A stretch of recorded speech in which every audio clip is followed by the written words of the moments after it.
Masechet Sanhedrin Daf Peh, on commence notre Hashem à la deuxième ligne. Baomine Rav Sheshet. Ben Maouch Yaseh Shaliach Leaviv. On a demandé à Rav Sheshet, est-ce qu'un fils, il peut servir de Shliach Bedin vis-à-vis de son père, Leakoto ou Kalelo, pour le frapper ou le maudire, c'est-à-dire le Bedin a condamné le père, et maintenant, il y a un Shliach Bedin, le responsable du Bedin qui frappe et qui maudit les gens. Est-ce que maintenant le fils peut faire ça à son père ou pas? Amarle, Amarlou, Rav Sheshet leur a dit, Ve'acher mitiru.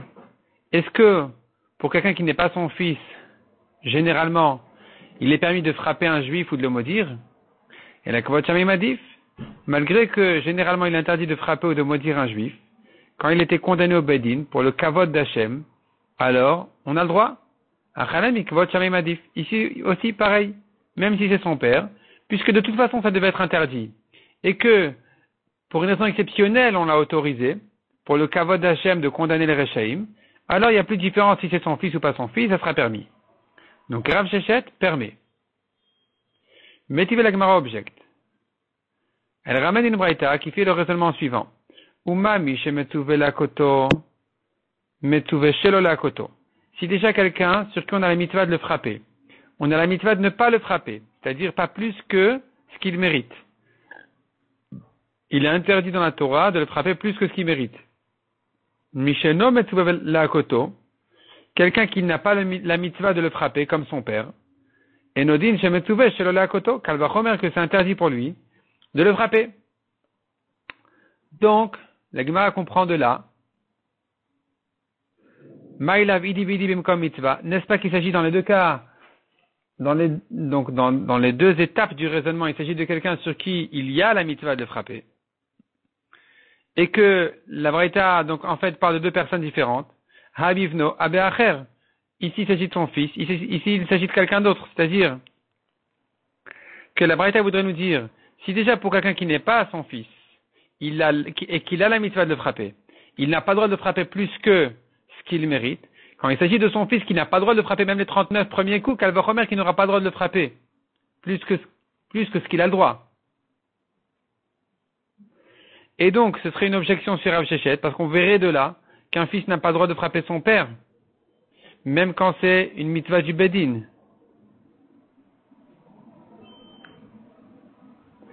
Répond la Gemara, non. Rav Sheshet, il va dire autrement la Braïta. Idi veidi, les deux cas de la Braïta, loshna bno veloshna acher. Peu importe son fils ou quelqu'un d'autre. Velo kashia. Il n'y a pas de kasha sur Rav Sheshet, qui lui a permis au fils de frapper son père. La Braïta se lira autrement. Kan imkom mitzvah, kan shelo imkom mitzvah. La Braïta qui soulève deux cas. Un cas c'est quand il y a la mitzvah de le frapper, un cas c'est quand il n'y a pas la mitzvah de le frapper. Ve'achiktane. Et la Braïta veut dire la chose suivante. Uma bimkom mitzvah she mitzvah la koto. Si déjà quand c'est une mitzvah de le frapper. Mitzvah shelo la koto, on a la mitzvah de ne pas le frapper plus que ce qu'il mérite. Shelo bimkom mitzvah she no metouve la koto. Alors si il s'agit de quelqu'un qui n'est pas chayav malkut, sur qui il n'y a pas de mitzvah de le frapper, et nodin she metouve shelo la koto, n'est-ce pas un kalvachomer qu'il n'a pas le droit de le frapper? C'est-à-dire de ce pasouk-là, qui est interdit de frapper quelqu'un qui mérite les 39 coups, plus que ce qu'il mérite, on apprend de là par un kalvachomer l'interdiction générale de frapper un juif quand il n'y a pas de mitzvah de le frapper. Si déjà quand j'ai la mitzvah, j'ai pas le droit de dépasser ce que il mérite, quand j'ai pas la mitzvah de frapper, kalvachomer c'est interdit de frapper. Donc ici, il ne s'agit pas d'un fils vis-à-vis de son père, il s'agit peu importe un fils ou pas un fils, on n'a pas dit de là une objection sur Rav Sheshet. Tashma, encore une preuve. Ayotzel et Hareg. Quelqu'un qui est condamné à mort au Bedin. On va le tuer. Ou Babno, il est venu son fils, il voit son père qui va mourir, et il en profite, non pas pour l'embrasser, mais pour le frapper. Veikaou vekilelo. Il l'a frappé et il l'a maudit, il insulte de rachat, il le frappe. Chayav. Le fils, il est Chayav Mita s'il a blessé son père ou qu'il a maudit dans des conditions qu'il est Chayav Mita. Par contre, Ba'acher Veika ou Vekilelo Patour. Quelqu'un d'autre qui n'est pas son fils, il est venu, il est frappé, il a maudit, il est Patour. Mais à Vinalba, on demande sur cette braïta, là, on a posé la question. Maïshnabno, Maïshnacher, quelle différence entre son fils ou quelqu'un d'autre? Damar Avrizda, mais Mesarvin boit la tête veneote. Il s'agit de quelqu'un qui a été chayav mita et qui se laisse pas faire. Il veut pas sortir du bedin pour le tuer. Et donc maintenant, il faut le prendre de force. Sur ça, on a distingué entre le fils et quelqu'un d'autre. Le fils n'a pas le droit donc de frapper et d'insulter son père pour le torturer à mort. Et quelqu'un d'autre a eu le droit. Et donc de là, tu as une objection sur Rav Shechet qui a permis au fils de frapper son père qui est chayav mita. Ou quelqu'un qui est, ou si son père il est chayav malkout ou quoi, selon Rav Shechet, on a vu qu'il a le droit de traiter son père. Répond la Gemara Rav Shechet Moukila. Il va interpréter Rav Shechet cette braïta, Beshen Mesarvin Bolatet. Il s'agit que non, il s'agit que le condamné, il accepte la mort, on n'a pas besoin d'insister, Mesarvin ça veut dire insister. Il ne s'agit pas qu'on ait besoin d'insister pour le faire sortir, c'est pas de ça qu'il s'agit. Et donc, ici, le fils n'a pas le droit de le frapper pour rien. Yachi acher nami. Si c'est comme ça, alors, un étranger non plus n'a pas le droit de le frapper pour rien. Répond la Gemara, pourquoi pas? Acher gavra ktilaou. Vis-à-vis d'un étranger. Un étranger peut le frapper. Pourquoi? Parce que, cet homme-là, de toute façon, il est condamné. Donc maintenant, s'il a frappé, il a blessé, sur quoi tu vas le rendre chayav? De toute façon, il est mort. Le condamné, on le considère comme un mort déjà. Il est en chemin d'aller être tué, donc c'est comme s'il a déjà été tué, c'est comme s'il est déjà mort. Donc tu ne peux pas rendre chayav celui qui l'a frappé. Demande la Gemara pourquoi pas. Ve'amar Rav Shechet bisho yashen umet chayav. Rav Shechet a dit même quelqu'un qui dort, si tu lui as fait honte et il est mort ensuite sans se réveiller, il n'a jamais subi la honte. Eh bien celui qui lui paye à ses héritiers. Donc tu vois qu'ici aussi c'est pareil, même s'il est condamné, de toute façon il va mourir. C'est pas une raison maintenant de le frapper, de le maudire. On devrait quand même le rendre chayav vis-à-vis des héritiers. Répond la Gemara.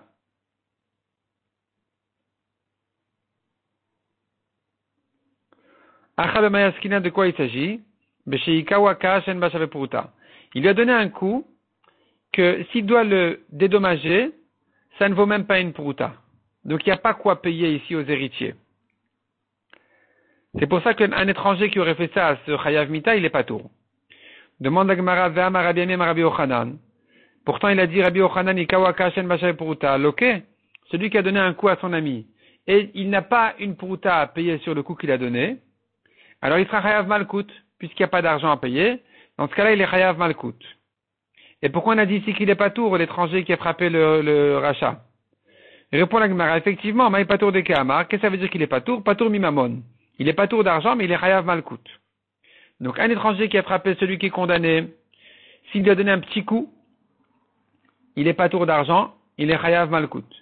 Mais le fils, il n'est pas patour, il est lui chayav. De quoi il est chayav donc? D'argent. Comment peux-tu le rendre chayav d'argent si ça ne vaut même pas une pruta, demande la Gemara. Mikla debno chayav bemamon. Donc, tu veux déduire de là que le fils, quand il est chayav, c'est de l'argent. Il n'y a pas d'argent à payer, ça ne vaut même pas une pruta, tu m'as dit. Le coût ne vaut pas une pruta. Et la bedino, chayav du fils, ça veut dire qu'il est chayav selon ses règles habituelles. Qu'un fils qui a frappé son père, il est chayav mita. Achanami bedino. Donc ici aussi, quand on a dit sur l'étranger qu'il est patour, ça veut dire qu'il est patour de quoi? Il est patour complètement de ses règles habituelles. Donc, ni il doit payer de l'argent, ni il est chayav malkout. Et si c'est comme ça, on comprend plus la différence. Pourquoi le fils il est chayav, l'étranger il est patour? Et l'acher ainutama de patour. Pour quelle raison un étranger il est patour? La Torah a dit, un assis dans ton peuple ne maudit pas. L'interdiction de maudire un juif n'est que s'il se comporte comme ton peuple. Mais ici, il s'agit de quelqu'un qui est chayav mita. Donc, il n'y a plus d'interdiction de le maudire. C'est pour ça qu'un étranger, il est pas tour. Demande à Gemara Tenar Klala. Ça va, tu as résolu un étranger qui l'a maudit, il est pas tour. Haka amenalan. Mais pourquoi s'il a frappé, il est aussi pas tour? Répond la Gemara de Makshin Anaka Aleklala. On compare le coup à la malédiction. De même que la Torah n'a pas interdit de maudire un juif qui ne garde pas les mitzvot, comme celui-ci qui est Chayav Mita, de même la Torah n'a pas non plus interdit de frapper un juif qui ne garde pas les mitzvot. Donc un étranger qui l'est frappé, il est patour.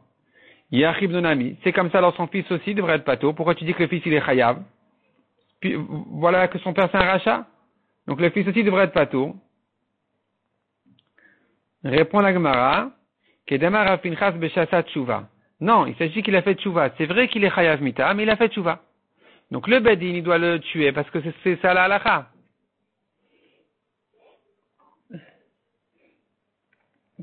Mais Racha, il n'est pas, parce qu'il a fait Tshuva. Donc le fils qu'il a frappé ou qu'il a maudit, il est Chayav. Demande la Gemara, Chanami Beshasa Tshuva. Alors un étranger non plus, un étranger aussi, et lui non plus n'a pas le droit de frapper, de le maudire. Même s'il est Chayav Mita, même s'il était Racha, puisqu'il a fait Tshuva. C'est fini, on ne peut plus maintenant le frapper. Non, pardon, la phrase, c'est une longue phrase. Kedama Afrida Beshasa Tshuva, Achanami Beshasa Tshuva.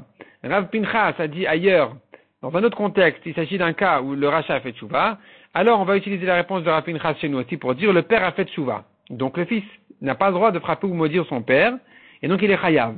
Sur ça demande la Gemara Yachi Achernami. Alors un étranger non plus n'a pas le droit de le frapper ou de le maudire.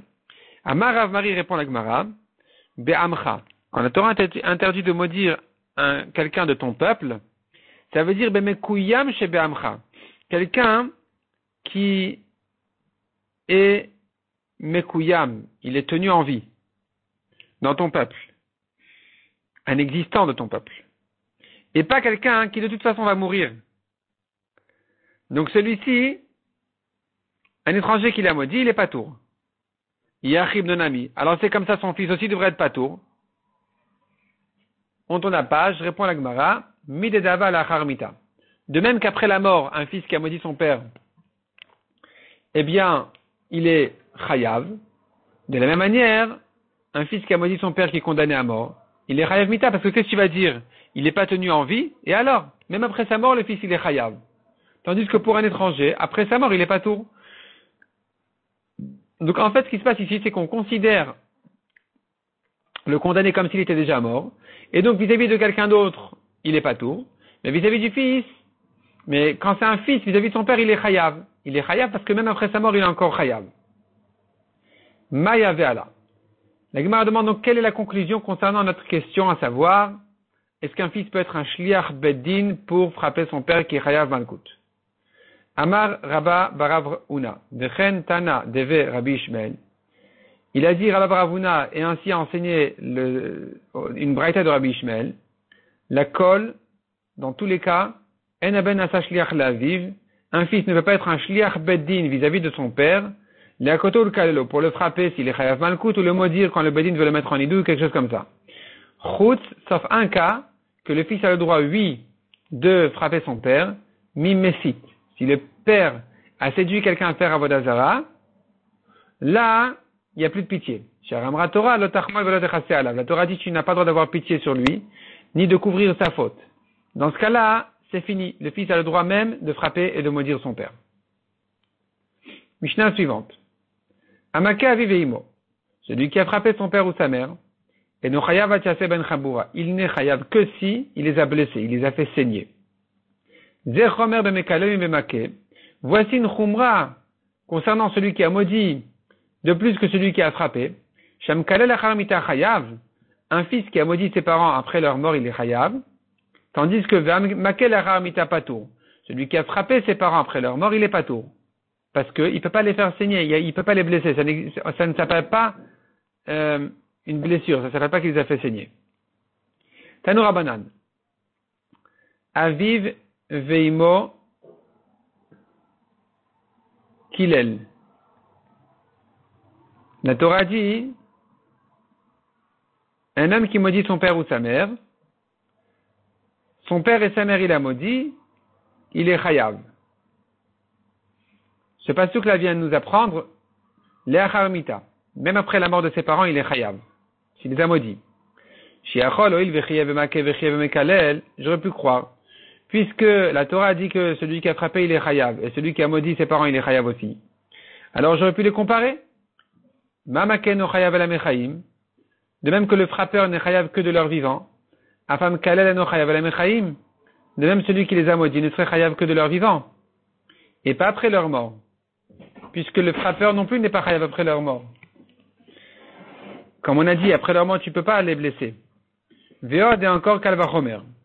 Uma makesha sabo, shelo be'amcha ke be'amcha. Si déjà le frappeur, que la Torah n'a pas distingué entre s'il a frappé un juif, racha ou tzaddik, dans tous les cas c'est interdit. Donc, Uma makesha sabo, shelo be'amcha ke be'amcha. Shelo be'amcha ke be'amcha. La Torah, elle a fait, concernant le maké, le frappeur, s'il a frappé un racha ou un tzaddik, c'est pareil dans tous les cas, selon ce Tana de la Braïta, c'est interdit. Interdit de frapper un juif, racha ou tzaddik. Lo chiyev bo lachar mita. Malgré tout, la Torah n'a pas rendu chayav quelqu'un qui a frappé ses parents après leur mort. Mekalel shelo asabo, shelo be'amcha ke be'amcha. Alors le mekalel, où là-bas la Torah a distingué, elle n'a pas comparé le racha au tzaddik, elle n'a pas interdit de maudire un racha, et Nodin, chez l'Ochiev ou la Charmita, qu'elle va remettre qu'on ne devrait pas le rendre chayav s'il a maudit après sa mort. Parce que tu vois que concernant le Mekalel, c'est moins strict que le frappeur. C'est-à-dire, le frappeur n'a pas le droit de frapper ni un racha ni un tzaddik. Et pourtant, après sa mort, il est pas tour. Celui qui a maudit, qui lui a le droit de maudire un racha, même son père racha, Kalva Chomer, qu'on devrait dire qu'il est pas tour après sa mort. Talmud Lomar, non. La Torah vient te dire, Aviv imo kilel, le'achar mita. Son père et sa mère, il a maudit. Ce sont des mots de trop dans la Torah qui viennent inclure même après leur mort. Hanichale Rabbi Yonatan de Maïtar Lekra. La Gemara dit, ça va selon Rabbi Yonatan. Effectivement, ces psukim là, ce pasouk là de son père et sa mère, il a maudit, ce sont des mots en trop qui viendront pour cette racha. Donc Maïtar Lekra, Aviv imo. Ces mots-là sont de trop, ils viendront inclure même la Harmita après leur mort. Et là, le Rabbi Yoshia, Maïka Lememar. Mais selon Rabbi Yoshia, ce ne sont pas des mots de trop, comme la Gemara va nous ramener tout de suite. Marloquette, Rabbi Yonatan et Rabbi Yoshia, qu'est-ce qu'on fait de ce pasouk? Des Tanya. La Torah dit un homme, qui frappe, qui a maudit son père ou sa mère. Un homme, Matalmud Omar Ish. Pourquoi s'écrit un homme? Les rabots pour inclure Batumtum Vandroginos. Ça vient inclure une fille, ou bien Tumtum Androgynos, c'est un enfant, on ne sait pas s'il est garçon ou fille. C'est-à-dire physiquement, on ne peut pas reconnaître s'il est un garçon ou une fille. Et donc, la Torah vient les inclure que sur eux aussi, il est chayav. Asher et kalel et aviv et imo. S'il a maudit son père ou sa mère, en el aviv et imo. Je n'apprends de là que s'il a maudit ses deux parents en même temps, qu'il est chayav. Aviv shelo imo, imo shelo aviv. S'il a maudit que son père sans sa mère ou sa mère sans son père, minaïn, d'où je sais qu'il est chayav, Talmud Lomar, aviv imo kilel. La Torah, elle dit son père et sa mère, il a maudit. Et donc, au début du pasuk, c'est écrit, il se trouve maintenant que la klala est mentionnée au début du pasuk à côté du père, à la fin du pasuk à côté de la mère, parce que c'est écrit au début, il a maudit son père et sa mère. À la fin du pasuk, son père et sa mère, il a maudit. Donc, tu comprends de là que même s'il a maudit que son père ou que sa mère, il est chayav. Aviv kilel, imo kilel. Dit vrai, Rabbi Yoshia. Donc, selon Rabbi Yoshia, on n'a pas ici des mots de trop dans le pasuk pour inclure la harmita. Rabbi Yonatan Omer, Rabbi Yonatan dit, mais non, tu n'as pas besoin de cette dracha là pour dire qu'il est chayav sur le père seul ou la mère seule. Tu n'as pas besoin de cette dracha. Mashma shnen ke'echad ou mashma echad ve'echad bifnei atzmo. Quand la Torah te dit, il a maudit son père et sa mère, ça ne veut pas dire forcément les deux en même temps. Ça peut vouloir dire le père seul ou la mère seule. Ad shefaret lecha katuv yachdav. Jusqu'à ce que la Torah te dise ensemble, tant qu'à ensemble, tu entends par là le père seul ou la mère seule. Donc, revient la question selon Rabbi Yonatan, effectivement, la fin du pasuk est de trop pour inclure la harmita. Mais selon Rabbi Yoshia, la fin du pasuk ne vient pas pour inclure la harmita, on en a besoin pour dire le père seul et la mère seule. Donc, Menale, d'où il saura la harmita, d'où il saura qu'après la mort aussi il est chayav. Répond la Gemara Nafkalem, il l'apprend d'un autre pasuk qui dit Kalel aviv ve'imo mot yuma. C'est encore un pasuk qui dit celui qui maudit son père et sa mère, il va mourir. Donc c'est un pasuk de trop qui vient te dire le père seul, la mère seule. Veidach, et Rabbi Yonatan, qui lui n'a pas besoin de ce troisième pasuk, alors quel dracha il va en faire? Haomiba il est les rabot bat tumtum vandroginos. Il viendra inclure de ce troisième pasuk la fille qui a maudit ses parents ou le tumtum androginos qui a maudit ses parents. Demande Agmar avete poukle me ish ish. Pourquoi il apprend pas du pasuk ish ish, un homme, pour inclure la fille? Répond la Gemara, Dibra Torah Klesham de Adam, on n'a pas de dracha à faire de cette répétition du pasuk ish ish, parce que c'est l'habitude de la Torah de parler comme les êtres humains, qui se répètent quand ils parlent, et donc il n'y a pas de dracha à faire de là. Donc finalement, selon Rabbi Yonatan, ish ish, on n'apprend rien. Le pasuk qui te dit, qui commence par dire s'il a maudit son père ou sa mère, ça veut dire chacun seul. La fin du pasuk qui dit son père ou sa mère il a maudit, ça vient inclure la haramita. Et le troisième pasuk qui dit un homme qui a maudit ses parents il est chayav mita, ça vient inclure la fille. Selon Rabbi Yoshia, la fille on l'apprend de ish ish. Et donc, et le pasuk de il a maudit son père ou sa mère et son père et sa mère il a maudit, tout ça vient apprendre le père seul, la mère seule. Et le troisième pasuk vient inclure même la haramita. Donc à la finale, ça revient au même. Il n'y a plus de marloquette entre eux. Tout le monde sera d'accord qu'il est chayav pour le père seul, pour la mère seule, après leur mort et une fille. Demande la Gemara Velitne, pourquoi la Mishnah n'a pas enseigné Chomer bemakem bemekalel, une chumra qu'il y a concernant le frappeur qu'il n'y a pas concernant le mekalel.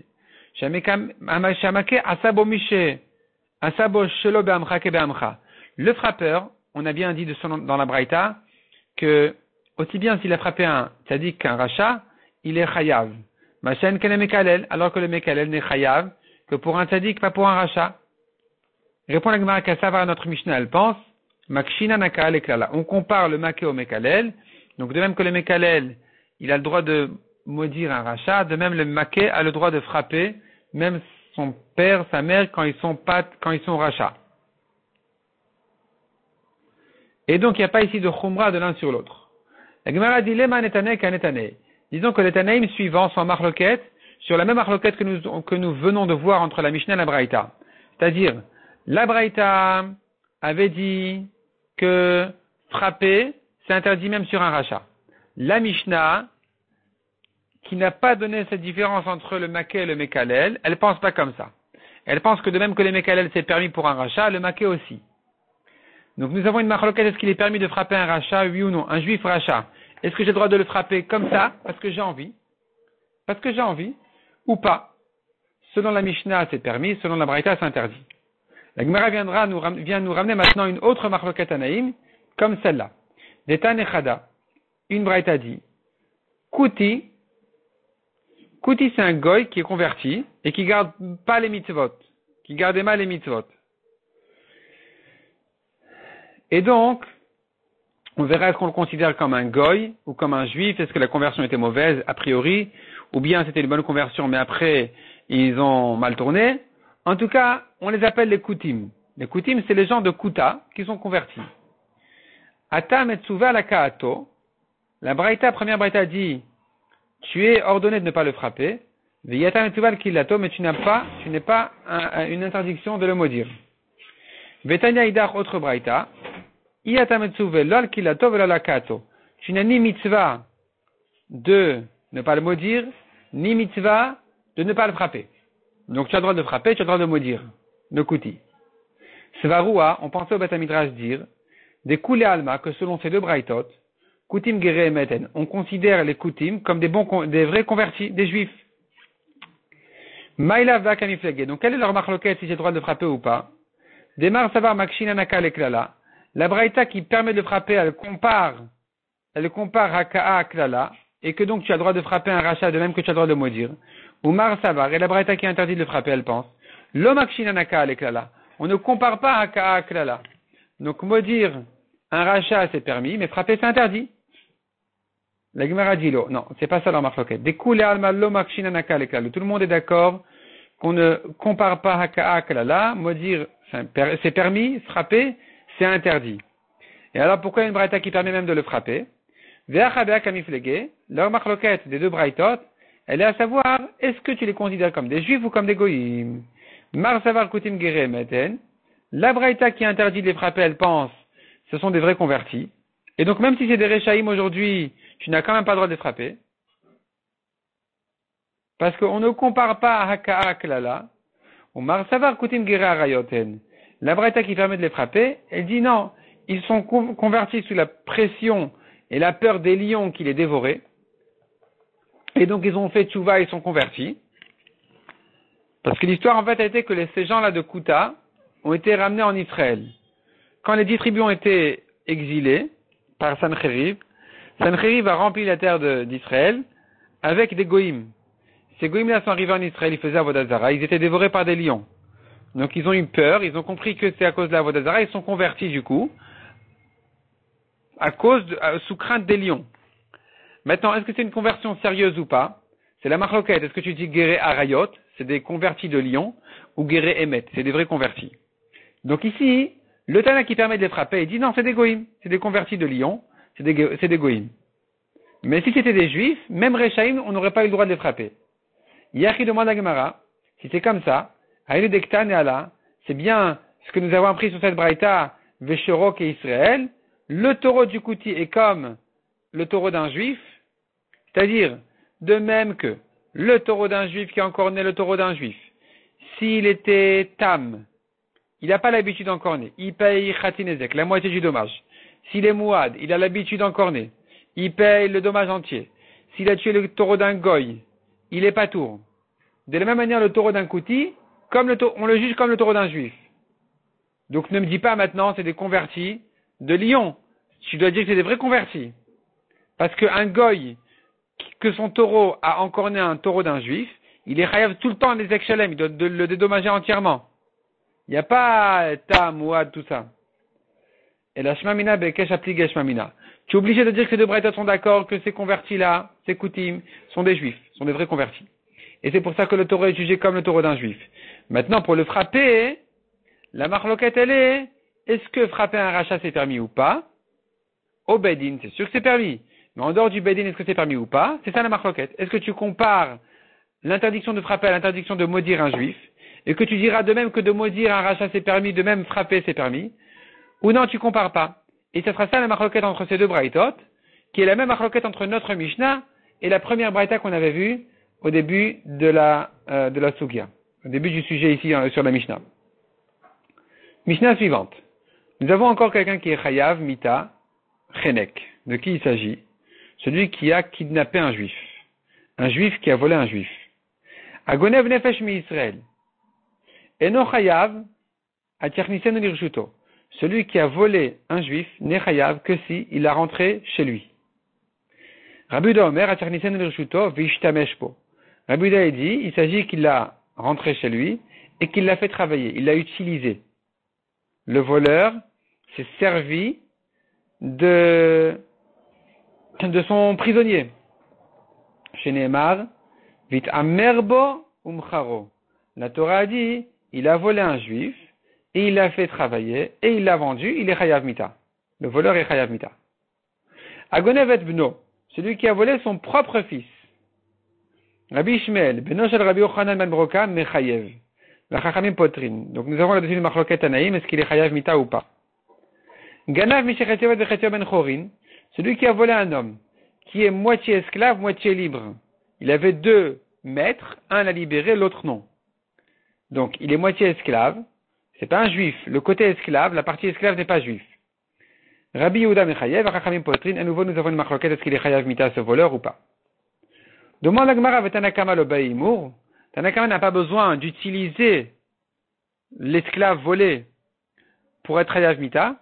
Dès qu'il a volé, il a revendu, il est chayav mita même s'il ne l'a pas utilisé, alors que la Torah dit clairement, vit amer bo umcharo. Vit amer, ça veut dire qu'il a fait travailler. Répond la Gemara Marabi Acha Bere de Rabba. Imur pachot mishave pruta ika benayu. Il s'agit qu'il a fait travailler un travail qui ne vaut pas une pruta. Un travail, tu payes pas, il avait un mouchoir, un paquet de mouchoirs à côté, au bout de la table, et il dit à cet esclave-là qui vient de voler, il dit, amène-moi un mouchoir du paquet. Maintenant, ça, c'est un service qui ne vaut même pas une pruta. Il a rien fait, il a fait un pas et demi. Et donc, un service comme celui-là, mélange-moi le thé, mélange-moi le café, un truc qui vaut rien, est-ce que c'est suffisant pour rendre chayav le voleur mita ou pas? Selon Tanakama, il est chayav mita. Selon Rabbi Yehuda, il n'est pas chayav mita tant qu'il ne l'a pas utilisé vraiment un vrai service d'une prouta. Mais Rabbi Yirmiyah pose une nouvelle question maintenant. Gnavo umcharo yashen maou. Il a volé quelqu'un qui dormait. Il l'a revendu quand il dormait encore. Est-ce que tu vas le rendre chayav ou bien tu vas dire non, il ne l'a pas fait travailler. Il faut le faire travailler. Macharisha leubara. Il a volé une femme enceinte et il a revendu son bébé. Maou, est-ce qu'il a fait le bébé travailler ou il l'a pas fait travailler? Donc il doit être patour. Yesh derech himur bekach ou en derech himur bekach. Est-ce que ça s'appelle le faire travailler ou pas? Demande à Gemara pour que les deleka himur klal. Qu'est-ce que tu me demandes si ça s'appelle le faire travailler ou pas? Il ne l'a pas fait travailler du tout. Il dormait, le bonhomme il dormait. Le bébé, il était dans le ventre de sa mère. Comment il l'a fait travailler? Répond la Gemara si. On peut faire travailler quelqu'un qui dort. On peut faire travailler un bébé dans le ventre de sa mère. Comment ça? Lotzricha. Yachen des agale. Il a volé quelqu'un qui dormait. Il s'est appuyé sur lui. Donc, c'est un service. Isha, la femme enceinte, de Ukma Beapezika. Il y avait du vent, et il a placé cette femme enceinte qui vient de voler en face du vent, entre lui et le vent, pour qu'elle le protège du vent. Si elle n'était pas enceinte, alors elle aurait pu moins le protéger. Maintenant qu'elle est plus grande, elle peut le protéger plus, davantage. Donc le bébé, finalement, il lui a rendu service. Donc il a fait travailler le bébé. Derech himur bekar ou derech himur bekar. Est-ce que ça s'appelle le faire travailler comme ça ou pas? Mai teku. On reste en question. Ça peut être une petite question, bon, c'est un travail, bon, c'est pas un travail, mais en fait, la question, elle est, est-ce que le voleur, il est chayav mita ou pas? Donc, c'est une très grande question. Tanoura banan. Ki matzeish gonev nefesh me'echav. S'il se trouve un homme qui a volé quelqu'un de ses frères. Ce passouk-là te dit un homme qui a volé quelqu'un de ses frères. Donc, je sais que le voleur, c'est un homme, et le volé, c'est quelqu'un. En yela ish sheganav. J'apprends de ce pasuk un homme qui a volé. Isha minayin, une femme qui a volé. D'où je sais qu'elle aussi, elle est chayav mita. Talmud Omar, il y a un autre pasuk qui dit pas un homme, qui dit vegonev ish, celui qui a volé un homme. Dans ce deuxième pasuk là, c'est écrit celui qui a volé. On n'a pas dit un homme qui a volé. On a dit celui qui a volé. Donc tu apprends de là même une femme qui a volé un homme. Mais reste un problème. Dans ce deuxième pasuk, tu entends une femme qui a volé un homme. Tu n'as pas entendu une femme qui a volé une femme. Dans le premier pasuk, tu as entendu un homme qui a volé quelqu'un. Donc tu sais qu'un homme qui a volé homme ou femme, il est chayav. Tu sais femme qui a volé homme, elle est chayav. Mais tu sais pas femme qui a volé femme? Eni dit la Gemara. Eni la ish sheganav ben isha ou ben ish. J'apprends du premier pasuk un homme qui a volé, femme ou homme. Veisha shegan vaish. Du deuxième pasuk, j'ai inclus même une femme qui a volé un homme. Mais isha sheganva isha minayin. Je sais qu'une femme qui a kidnappé une femme, qu'elle aussi elle est chayavet. Talmud Omar umet aganavahu. La Torah conclut et dit, il sera mis à mort ce voleur. Mikol makom, ça vient inclure n'importe quel voleur, n'importe qui l'a volé. Tanya Ida autre braïta. Ki imatzeish gonev nefesh me'echav. S'il se trouve un homme qui vole, qui a kidnappé quelqu'un de ses frères. Echad agonev et aish, vechad agonev et aisha. On apprend bien de là, aussi bien s'il a volé un homme qu'une femme, vechad ger, vechad eved meshuchar, ou bien qu'il a volé un converti, ça s'appelle aussi quelqu'un de ses frères, ou bien un esclave libéré, qui est considéré dorénavant comme un juif, vekatan, ou qu'il a volé aussi un enfant, dans tous ces cas-là, il est chayav. Gnavo velo mecharo. Si maintenant il l'a kidnappé, mais il ne l'a pas revendu, il n'est pas tour. Parce que la Torah dit, il l'a revendu. De même, mecharo vadain birshuto. Il l'a volé, il a vendu avant même de le voler. Il s'est mis d'accord avec quelqu'un, écoute, je vais voler un tel et je te le vends dès maintenant. Donc il a vendu alors que le monsieur qui a été vendu n'a pas encore été volé, il est encore dans son domaine à lui-même. Pas tour. Mecharo le aviv, ou le achiv, ou le echad min hakrovim, chayav. Si maintenant, il a kidnappé quelqu'un, il a revendu à son propre père, au père du volé, ou à son frère, ou à un de ses proches, il est quand même chayav. On ne dit pas il a rendu ou quoi, il est chayav. Agonev et avadim patour. Celui qui a volé des esclaves, celui-ci il est patour. C'est parce que les esclaves c'est comme un bien, c'est comme s'il a volé son âne. Donc il est patour. Tan et Tanakamed Rav Shechet. Un élève a ramené une braïta devant Rav Shechet qui disait ce qu'on vient de voir. Amar le Rav Shechet l'a corrigé et lui a ramené donc cet élève-là qui lui a ramené cette braïta qu'on vient de voir, Rav Shechet l'a objecté, lui a dit Ani Shone, moi j'apprends, Rabbi Shimon Omer, Mechav, la Torah dit s'il a volé quelqu'un de ses frères, Atiotienu Mirjut Rav, il faut qu'il le sorte du domaine de ses frères et pas qu'il le revende à son frère ou à son père. Ve'at Amrat Chayav, et toi tu dis qu'il est Chayav, Tani Patour, corrige ta braïta, et dit qu'il est Patour. S'il a revendu à son père ou à son frère, il est Patour. Maïkouchia, l'Egmar dit quel est le problème? Et alors si toi, Rav Shechet, tu as un Rabbi Shimon qui dit qu'il est Patour, c'est pas une raison de corriger la braïta? La braïta d'avant qui a dit qu'elle est d'accord avec Rabbi Shimon. Dilma Rabbi Shimon. Rabbanan, peut-être que la braïta qui disait qu'il était Patour, elle pense pas comme qui disait qu'il était Chayav. Elle pense pas comme Rabbi Shimon. Selon la braïta, il est Chayav quand il a revendu à son père, à son frère. Selon Rabbi Shimon, il est Patour. Los al-Kadatar. Ne dis pas comme ça, dit la Gemara. D'Amar Rabbi Yochanan. Car Rabbi Yochanan a dit, sache que Stam Batnitin Rabbi Meir. Une Mishnah, on connaît pas qui c'est qui l'a dite, c'est Rabbi Meir. Stam Tosefta, une braïta d'une Tosefta, c'est Rabbi Nechemia. Stam Sifra, Rabbi Uda. Si nous avons une braïta sur le Chumash Vaikra, ce sont des braïtas de Drasha sur le Chumash Vaikra, eh bien, en général, c'est Rabbi Uda qui les a, c'est Rabbi Uda l'auteur. Stam Sifri, Rabbi Shimon. Sifri, ça en fait, c'est les braïtas sur le Chumash de Bamidbar et Dvarim. Celui qui les a dit, c'est Rabbi Shimon. Or, la braïta qu'on a vue en haut, qui disait, voilà, il a volé, il a revendu à son père, à son frère, il est chayav. C'est une braïta de Sifri, donc c'est en fait à d'autres Rabbi Shimon. Or, Rabbi Shimon a dit par ailleurs qu'il est patour. C'est pour ça que Rav Shechet voulait corriger la braïta. Vekulu alibad Rabbi Akiva. Et tous ces Tanaïm là, on parlait selon leur maître, Rabbi Akiva. Donc, une Mishnah qui est comme Rabbi Meir, une braïta qui est comme Rabbi Yehuda, ou comme Rabbi Nechemia, ou comme Rabbi Shimon, tout cela, on parlait selon leur maître Rabbi Akiva. Mais en tout cas, la braïta qu'on a vue en haut, puisque c'est une braïta de Rabbi Shimon, il faut la corriger. Au lieu de dire, il a revendu à son père, à son frère, il est chayav, il faudra dire donc qu'il est patour.